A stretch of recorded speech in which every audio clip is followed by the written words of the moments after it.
The paradox of control. Letting go to gain power. What a brain explosion this idea is.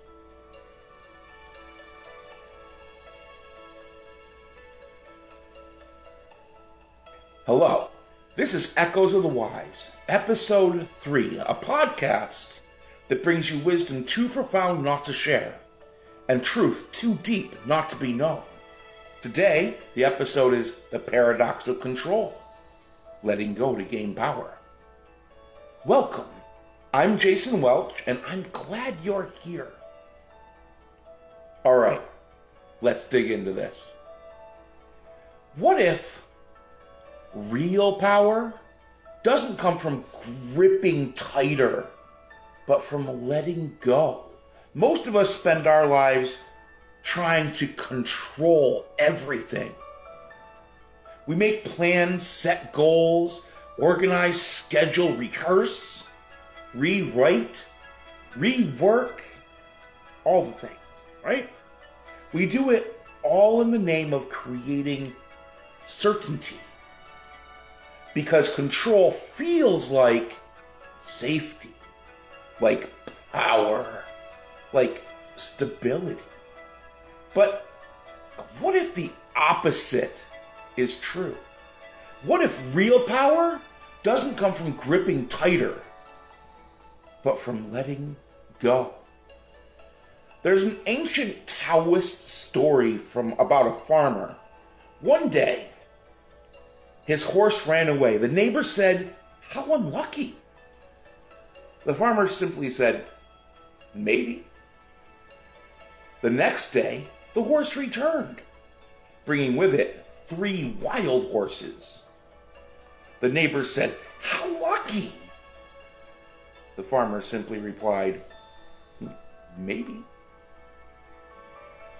The next day, his son tried to ride one of the wild horses and was thrown off and broke his leg. Again, how unlucky. "Maybe," said the farmer. Soon after, soldiers came to the village to recruit young men for war, but they passed over his son because of his injury. What does this story teach us? That control is an illusion? And that labels, good or bad, lucky, unlucky, are often just temporary guesses in the face of the unknown? The Stoics called this amor fati, the love of fate. It is not resignation and it's not giving up. It's saying, I will act with courage, but I will not cling to the outcome. Epictetus, the former slave turned philosopher, once wrote, "Some things are up to us. Some things aren't.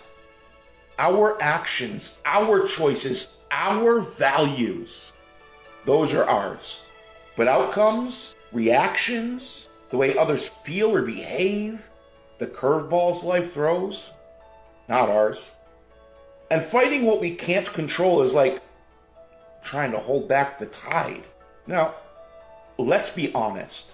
Letting go isn't easy, especially when it's personal. A relationship ending, a job slipping away, a dream that doesn't unfold how you planned it. But here's the paradox. The moment you stop clinging, a strange freedom appears. You stop clinging.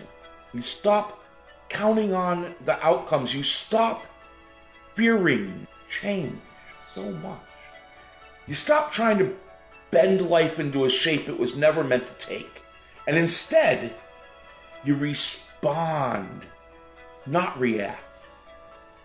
You move from desperation to discernment. Think of it like a clenched fist. When you hold on too tight, your hand is closed. Nothing gets out, but nothing can come in either.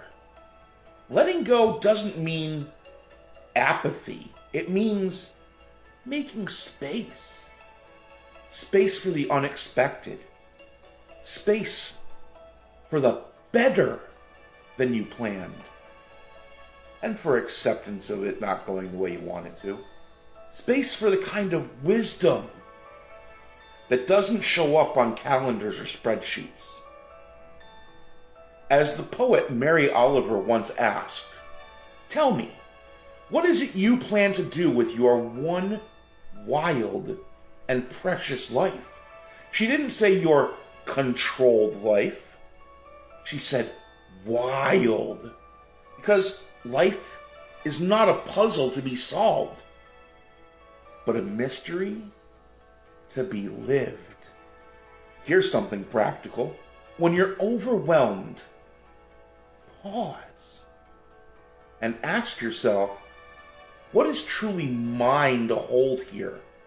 And what must I release? You can control your tone, not their response. You can control your preparation, not the result. You can control your effort, not the outcome. And with that clarity comes peace. Not because everything went your way, but because you stopped needing it to. See, we spend our lives reaching for control, but the deepest power comes from presence, acceptance, and response. So maybe true wisdom is this: let go of what you thought life should be and embrace what is. In doing so, you'll find you didn't lose control.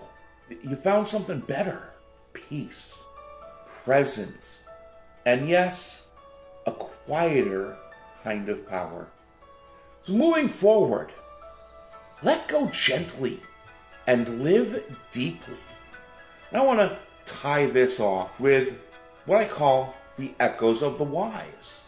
It's time for you to dig deeper, applying the wisdom of this episode, gaining power by letting go, to your life.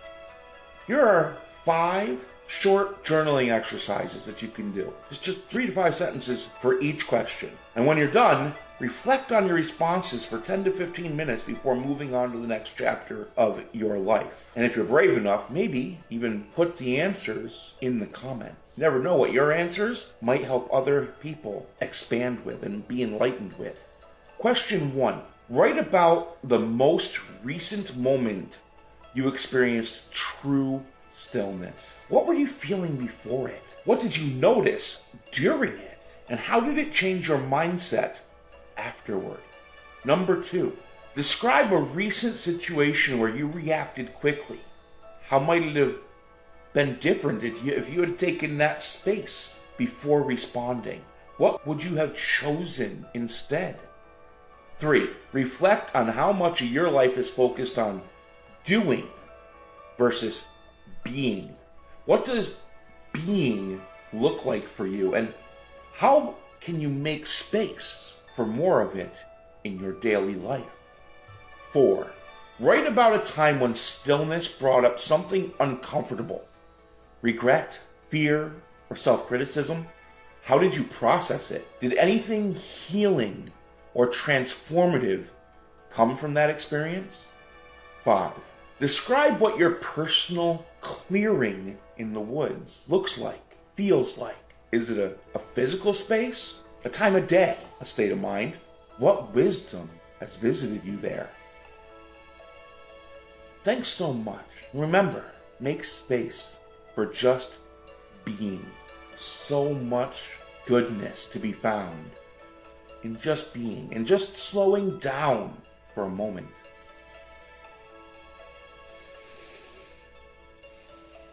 Taking that time to breathe, to lay on the bench and look at the sky, to just be. Until next time, my friends, I'm Jason Welch, signing off. Thanks so much for watching. This has been Echoes of the Wise. Like, comment, share, and subscribe.